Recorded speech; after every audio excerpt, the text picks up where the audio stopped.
चलिए अब रुक करते हैं तीसरी और बड़ी अहम खबर की ओर। उत्तर प्रदेश में इस बार कांवड़ यात्रा सिर्फ श्रद्धा का उत्सव नहीं बल्कि सियासत का बड़ा मुद्दा बन गई है। यात्रा के दौरान कुछ जगहों पर विवाद, नियमों का उल्लंघन और अप्रिय घटनाओं ने माहौल को गर्म कर दिया है। इसी बीच सत्तारूढ़ बीजेपी और विपक्षी दल आमने सामने आ गए हैं। मुख्यमंत्री योगी आदित्यनाथ ने साफ चेतावनी दी है कि कांवड़ यात्रा की आड़ में माहौल बिगाड़ने वालों को बख्शा नहीं जाएगा। प्रशासन ने सख्त कदम उठाते हुए यात्रा मार्गों पर त्रिशूल, हॉकी स्टिक और हथियार जैसे प्रतीकों के सामान ले जाने पर रोक लगा दी है। सुरक्षा के लिए QR कोड स्कैनिंग से लेकर ड्रोन कैमरों तक का इस्तेमाल हो रहा है।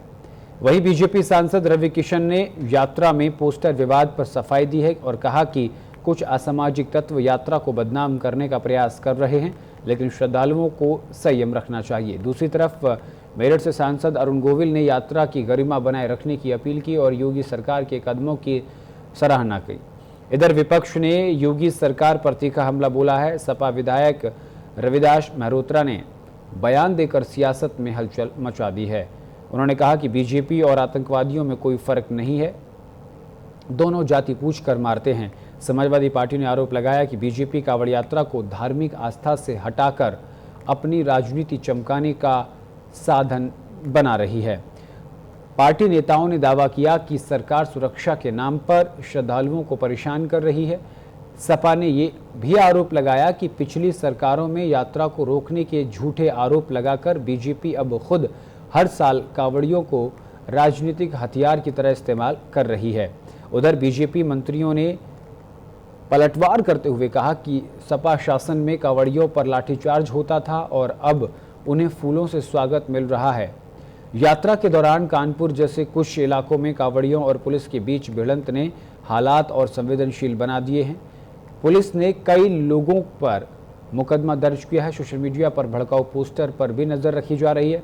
कुल मिलाकर इस बार कांवड़ यात्रा सुरक्षा, आस्था और व्यवस्था से आगे बढ़कर यूपी में राजनीतिक बयानबाजी और आरोप प्रत्यारोप की नई वजह बन गई है।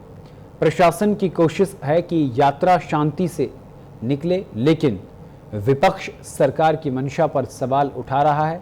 इससे चुनावी माहौल में बड़ा मुद्दा बन सकता है, क्योंकि बिहार में विधानसभा चुनाव हैं। लेकिन अब हम पहले आपको ये बता दें कि इस पूरे मामले को लेकर के समाजवादी पार्टी के अध्यक्ष अखिलेश यादव ने भी बयान दिया, स्वामी प्रसाद मौर्य ने भी बयान दिया। लेकिन आखिर ये बयान दिए क्यों जा रहे हैं? इन बयानों की असली वजह क्या है?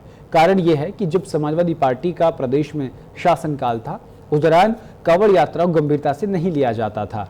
कांवड़ मार्गों पर न तो यातायात की व्यवस्था होती थी और कांवड़ियों को लेकर के लगातार खबरें सामने आती थी। इसलिए और बीजेपी शासनकाल में कांवड़ियों पर फूल बरसाए जा रहे हैं, स्वागत किया जा रहा है। सुरक्षा व्यवस्था से लेकर यातायात व्यवस्था से लेकर के उनके ठहरने, रुकने, खाने पीने की उचित व्यवस्था सरकार द्वारा और सामाजिक संगठनों द्वारा की जा रही है। और ये चीज अब मुद्दा बनाया जा रहा है कि उत्तर प्रदेश में कांवड़ यात्रा के जरिए वोट बैंक को साधने का प्रयास किया जा रहा है, इसीलिए विपक्ष बयानबाजी दे रहा है। चलिए अब हम आपको सुनवाते हैं समाजवादी पार्टी के राष्ट्रीय अध्यक्ष अखिलेश यादव, गोरखपुर से सांसद रवि किशन, समाजवादी पार्टी के और मेरठ से सांसद अरुण गोविल ने क्या कुछ कहा है, सुनवा। ये कांवड़िये नहीं है, क्योंकि अगर इन कांवड़ियों का आराध्य इतना भोला भाला है कि लोग उसको भोले बाबा कहते हैं, तो भोले बाबा का जो भक्त है वो इतना हिंसक कैसे हो सकता है? वो इतना बड़ा अपराधी कैसे हो सकता है? वो इतना बड़ा अराजक तत्व कैसे हो सकता है? वो इतना बड़ा गुंडा माफिया अपराधी कैसे हो सकता है? इसलिए ये सत्ता संरक्षण में पलने वाले गुंडे माफिया अपराधी है, जो कांवड़ियों के वेश में पूरे प्रदेश में अराजकता फैला रहे हैं, कानून की धज्जियां उड़ा। ये कांवड़िये नहीं है, क्योंकि अगर इन तो आप देख सकते हैं किस तरीके से स्वामी प्रसाद मौर्य कांवड़ियों के वेश में गुंडे और इस तरीके की अभद्र भाषा का इस्तेमाल करें। हालांकि ऑपरेशन के जरिए इन कई ऐसे लोगों को चिन्हित किया जा रहा है। चलिए अब आपको राजनीतिक प्रतिक्रिया सुनाते हैं, क्या कुछ कहा जा रहा है। जो श्रद्धालु हैं, जो सदियों से परंपरा चली आई है, उसके लिए कॉरिडोर सरकार नहीं बना पा रही।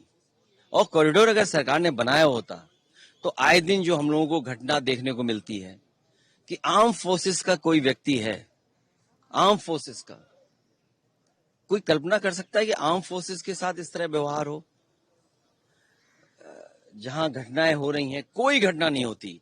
ये सरकार जो कांवड़ियों को, जो श्रद्धालुओं को नहीं व्यवस्था दे पा रहे हैं, उस नाकामी को छिपाने के लिए दूसरे दलों पे आरोप लगा रहे हैं। जिसका आराध्य भोले बाबा हो, इतना भोला भाला कि लोग भोले बाबा के रूप में उसको जानते हो, भोले शंकर के रूप में जानते हो, ऐसे आराध्य देव का भक्त हिंसक, अपराधी या तोड़फोड़ करने वाला हो ही नहीं सकता। मेरी मान्यता है कि अगर कांवरियों के रूप में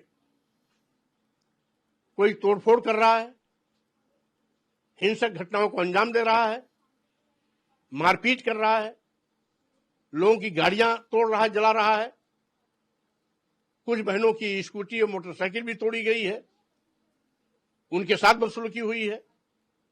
मिर्जापुर में एक सेना के जवान को लातों घूस द्वारा पिटाई की गई है। ऐसे गुंडे, माफिया, अपराधी, मवाली कांवरियों के वेश में वो सत्ता संरक्षण प्राप्त गुंडे, माफिया, अपराधी है। जो सनातन विरोधी है, जो हिंदू विरोधी है, जो शिव विरोधी है, जो इस कावड़ की यात्रा को करोड़ों में तब्दील होते हुए देख रहा है। इनकी पीड़ा कुंभ के 57 करोड़ के स्नान के बाद से शुरू हो गई थी कि कैसे सारे हिंदू एक साथ, हर धर्म, हर जात, हर बिरादरी के लोग एक साथ कैसे आ रहे हैं और कैसे फूल बरसाए जा रहे हैं महाराज जी द्वारा हेलीकॉप्टर से। जहां पर पत्थर बरसाए जाते थे हिंदुओं पे, जहां गोलियां बरसाई जाती थी, अब वहां फूल बरसाए जा रहे हैं। तो ये वो पीड़ा है, आप समझने की कोशिश करें। आप इन लोगों के पास कोई उपाय नहीं तो ये लोग विकास पर बात नहीं करेंगे, देश की तरक्की पे, उन्नति पे, ऑपरेशन सिंदूर पर बात नहीं करेंगे, पाकिस्तान को जैसे हम लोग लताड़े उस पर बात नहीं करेंगे। ये लोग अब कावड़िए पे, तो इनकी राजनीति का स्तर ओछे से ओछा होता जा रहा है हर 2 महीने बाद। नहीं, वो बिल्कुल ठीक कह रहे हैं योगी जी, जो कह रहे हैं वो ठीक कह रहे हैं, कोई सवाल उठाने की जरूरत नहीं है। सारी यात्रा इतनी अच्छे से चल रही है, सब कुछ बहुत अच्छा, लॉ एंड ऑर्डर की सिचुएशन इतनी अच्छी है, बाकी सारे इंतजाम बहुत अच्छे हैं, ये यात्रा बहुत अच्छे से पूर्ण होगी। बिल्कुल। और इसी के साथ कुर्सी की सियासत में इतना ही। देश दुनिया की तमाम बड़ी और अहम खबरों के लिए देखते रहिए न्यूज़ इंडिया। नमस्कार।